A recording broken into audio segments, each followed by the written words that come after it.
There were 4 other photos I'm just going to dash through really quickly. We don't really have much to say about them, that they raise more questions than answers.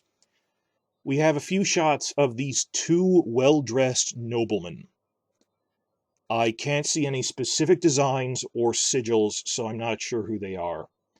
Some speculate that the bald man at left, that might be Gavin Spokes, who is an actor that we heard was joining the cast. I'm not 100% because I'm not sure with the beard and everything if it's just a similar looking actor. Either way, we know that actor has joined the cast, and even if this is him, it doesn't say anything about the character. They don't seem to be just guardsmen. He seems well dressed. He's wearing a very rich cape with chains on it. Could he be Lionel Strong? Lionel Strong is balding. Possibly. Or he could be playing some other character entirely, or just a retainer. I'm not really sure.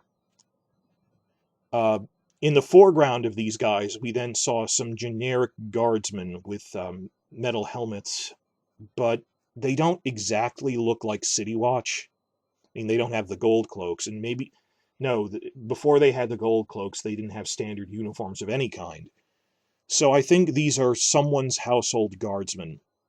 Possibly Hightower guardsmen, possibly, like, Strong guardsmen, or Blackwood guardsmen, for all we know. So I'm not really sure who these guardsmen are for.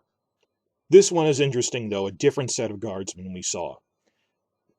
2 guardsmen with prominent red chest plates and red cloaks.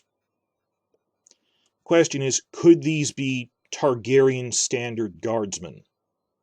We never really saw those. That they developed a standard infantry look for Stark infantry, for Lannister infantry. They didn't develop this is what Tyrell infantry look like until season 6. A formalized, this is what their design is. It's like a simplified version of what their leaders wear. We didn't get that for a while. And because Daenerys was in exile, her soldiers were all like Dothraki and Unsullied and stuff. We never really saw what did the Targaryens wear when they were in charge. And we saw like a hint or two of this is the way Rhaegar dressed, and thus this is the way Viserys dressed. Dany's brother Viserys III, back in season 1, Clapton said he kind of dresses like they used to at the royal court. Even then, what did like household guardsmen of House Targaryen dress like compared to the household guards of the Starks in Winterfell, or Lannister soldiers you'd see in King's Landing, the standard armor look? We don't know what standard Targaryen soldiers look like. Could be them, this could be something else. Maybe they're like early Lannisters, they are red. Very hard to say. And 7th and last point we got from this is we saw this one guy with a shaved head and a long stick. For a minute I wasn't really sure what to make of it, but given the scene that he's standing around what seems to be the dragon pit and there's dragon bones everywhere, I think he's just a dragon tender.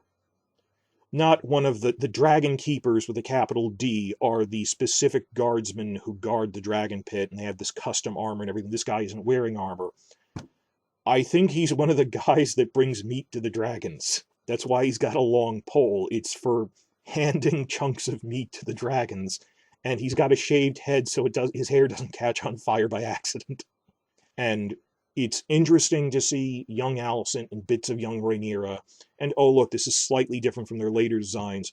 The big thing that we got the best photos of, that it's really new information, is yes, Graham McTavish is playing Sir Harold Westerling, Lord Commander of the Kingsguard in season 1.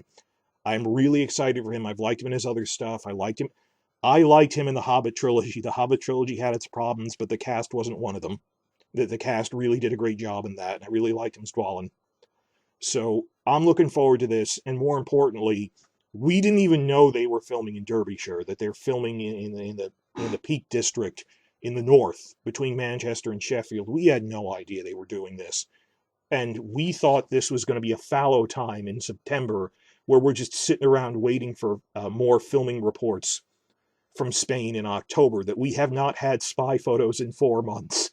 It's been quite the dry spell. But no, like, you could wake up tomorrow and find another set of spy photos coming out that they are actively filming in Derbyshire now. And we're getting really good spy photos from this. So keeping that in mind, Please click like and subscribe and check back on a daily basis. We're getting daily spy photos again.